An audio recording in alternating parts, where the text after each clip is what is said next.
मैं कांग्रेस से लड़के नहीं आया हूं और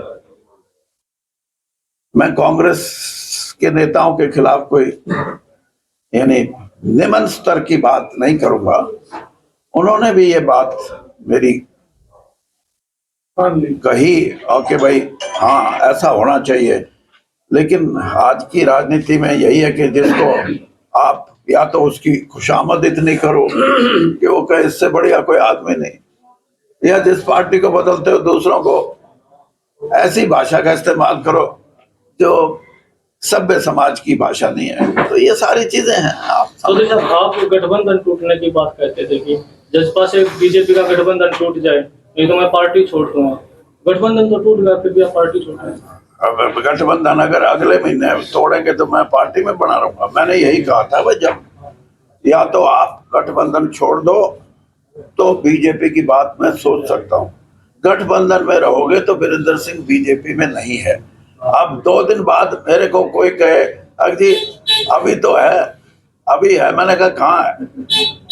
और गठबंधन तो आप इस बात से भी लगा लो, जिस दिन नई सरकार बनी बीजेपी की उस दिन गठबंधन नहीं होते हुए भी गठबंधन था। यानी किसी पार्टी को आपने देखा कि मेरे 10 के 10 एमएलए एब्सेंट रहे? पार्टी ये तो कह सकती है कि 10 के 10 प्रेजेंट रहे। पार्टी ये तो कह सकती है कि अविश्वास के खिलाफ वोट डालें। पार्टी ये तो कह सकती है कि विश्वास मत के हक में वोट डालें। लेकिन ऐसी प्रथा नहीं, ये सबसे बड़ा उदाहरण है। और आज भी जिस तरह ये कहते हैं कि हम 10 की 10 सीटों पे चुनाव लड़ेंगे, 10 दिन पहले कह रहे थे हम 1 सीट पे लड़ेंगे, फिर कहने लगे 2 पे लड़ेंगे। तो ये सब सोच समझ के भारतीय जनता पार्टी इनको कहेगी कि भैया यहाँ ये कैंडिडेट खड़ा करो, यहाँ ये करो। और ये बी टीम से भी बढ़िया, बल्कि बी टीम नहीं मैं मानता, जो किसी भी खेल में जो रिजर्व होते हैं ना, जिनको एक्स्ट्रास बोलते हैं, ये वो हैं बीजेपी के। It's not B team, it's reserve team of BJP. Bencher जो बेंच पे बैठते हैं कि भाई देखिए बात यह है कि उनको कितने मिले फिर बाहर से क्यों लेके आए। कांग्रेस पार्टी अपने तरीके से फैसला करेगी, क्योंकि इंडिया गठबंधन भी एक बड़ा फैक्टर है। जब भी कभी आप फैसला करते हो, कांग्रेस उसमें सबसे बड़ी पार्टी है, तो उनको कई तरह के डायरेक्शन, कई तरह की दिशाएं देख के निर्णय लेने होते हैं। और हरियाणा का तो 6ठे फेज में है, तो उसमें समय भी कोई 2 महीने। अब कांग्रेस में तो ये भी है कि हमारे खाते सील कर दिए, तो बृजेंद्र सिंह को टिकट मिले तो ये है कि भाई अपने घर से पैसे हो तो खर्च लेना, कांग्रेस के तो खाते। तो ये कई चीजें हैं, ये प्रैक्टिकल समस्याएं हैं पार्टी के सामने, और ये कोई प्रजातंत्र की अच्छी मिसाल नहीं है। मैं आपको दावे से कहता हूं, जिस तरीके से मंदिर और 3 राज्यों में कांग्रेस की हार वो बीजेपी को यूं उठा के ले गई थी ना, आज ये पॉलिटिकल ये बॉन्ड, जो मनी बॉन्ड क्या बोलते हैं इनको, इलेक्टोरल बॉन्ड, और केजरीवाल को जिस तरीके से गिरफ्तार किया गया, झारखंड के मुख्यमंत्री को जिस तरह से गिरफ्तार किया गया, और हर एक आदमी को टारगेट किया जाता है कि राजनीतिक तौर पे उनको डरा के रखो, ये प्रजातंत्र नहीं है। आपको गिरफ्तार करना था तो 6 महीने पहले करते, और या इलेक्शन के बाद करते। ये जो राजनीति है, इससे ही मैं कहता हूं। और जब आप कहोगे ना कि आप क्यों छोड़ के आए, ये चीजें मेरे दिमाग में हमेशा रही कि 750 किसान मरे तब कहें अब माफ करो हमने 3 कानून गलत बना दिए, सलाह नहीं की। अगर ये बात जब किसान बैठे थे 15 दिन महीने बाद बोल देते तो कम से कम वो बलिदान तो नहीं होता उन 700 750 लोगों का।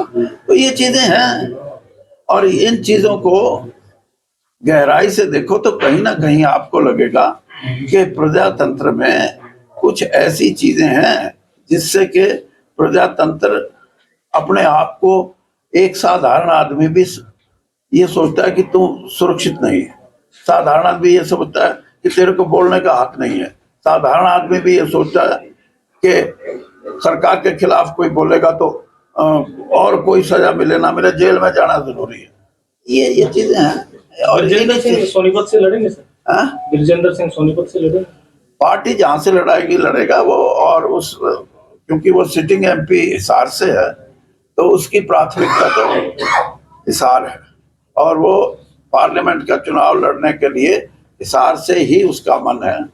और बाकी तो पार्टी जो जिस निर्णय पे पहुंचेगी उसका तो मेरे को पता नहीं क्या करती है क्या। सर, इंडिया गठबंधन कितना मजबूत है आज के टाइम में बीजेपी के अपोजिट में अगर बात की? देखो जी, जब मैं बीजेपी में था ना तो मैं आंकड़े देखता था।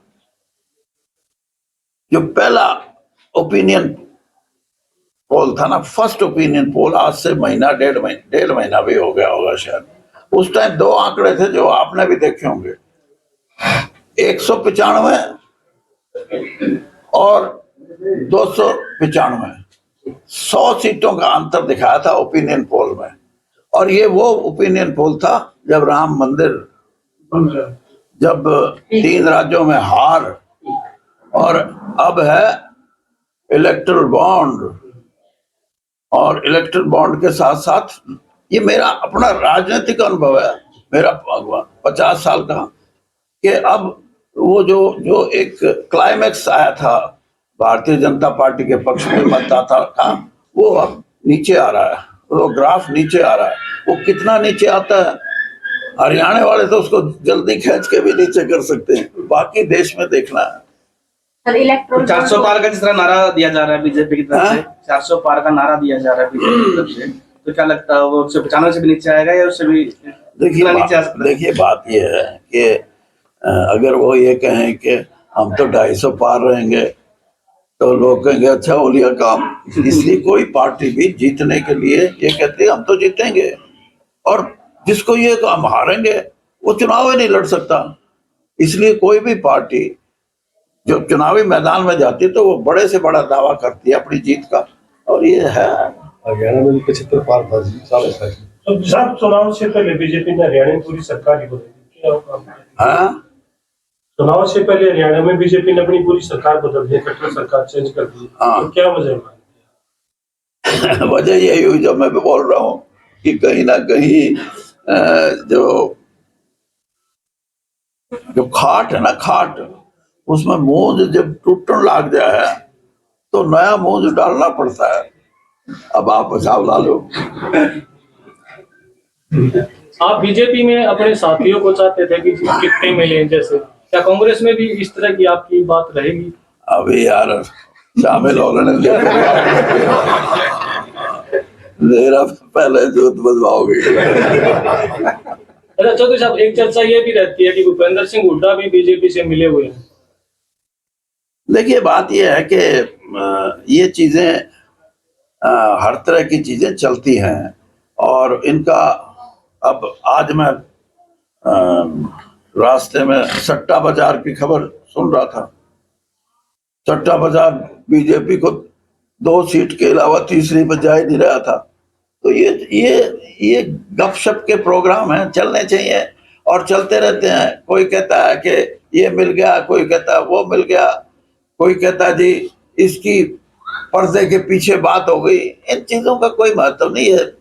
ये इनका ठीक है, भूपेंद्र सिंह हुड्डा आज कांग्रेस में है और कांग्रेस में बड़ा उनका नाम है, और उनके बारे में अगर कुछ नहीं कहेंगे तो फिर जो खबर फैलाने वाले हैं उनको तो फिर कुछ ना कुछ तो मसाला चाहिए ना।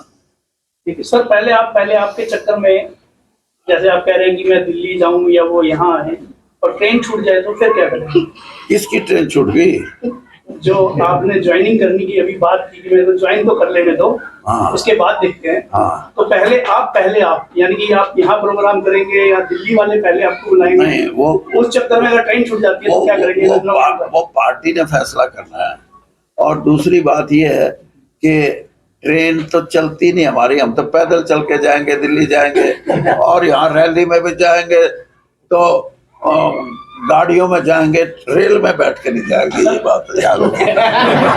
तो साहब 55 साल का आपका राजनीतिक सफर है, 40 साल आपने कांग्रेस में बिताए, आपके पूरे प्रदेश में समर्थक है, उम्मीद लगाए बैठे रहे, अब चौधरी वीरेंद्र सिंह भी मुख्यमंत्री बने, तो अब आप कांग्रेस में जा रहे हैं, उनकी उम्मीद पूरी हो सकती है? देखिए बात यह है कि कांग्रेस को पार्लियामेंट में एक अच्छी जीत, हरियाणा की 10 सीटों पे अच्छी जीत, मैं वो नहीं कहता 75 पार नहीं बोलता, मैं कहता अच्छी जीत अगर अच्छी सीटों पे मिले तो हमारा जो रास्ता है असेंबली का वो आसान होएगा। और आसान होने का मतलब ये है कि एक अच्छा प्रशासन हरियाणा में, क्योंकि अगर भारतीय जनता पार्टी का 10 साल का राज उसको हम अपने साथ लेंगे तो उसका लोगों में यह जाना चाहिए कि ये हमारे लिए कुछ ना कुछ अच्छा करेंगे। जो भी अच्छा करेगा उसका लोग कहेंगे भाई ये ठीक है। अगर ज़्यादा अच्छा हम नहीं करेंगे तो लोग कहेंगे कि इनकी परफॉर्मेंस उतनी अच्छी नहीं। तो मुझे लगता है कि आने वाले टाइम में ये जो सवाल है आपका, इसका कोई महत्व नहीं रखता। और मैंने तो वैसे भी आपको शायद पता हो, मैंने यही कहा कि चुनावी राजनीति से हटके मैं राजनीति तो जरूर करूंगा, क्योंकि मैं वही अटल बिहारी वाजपेयी जी वाली बात है, मैं टायर्ड नहीं हूँ, रिटायर्ड जरूर हूँ तो टायर्ड नहीं हूँ मैं सक्रिय राजनीति में हमेशा बना रहूंगा।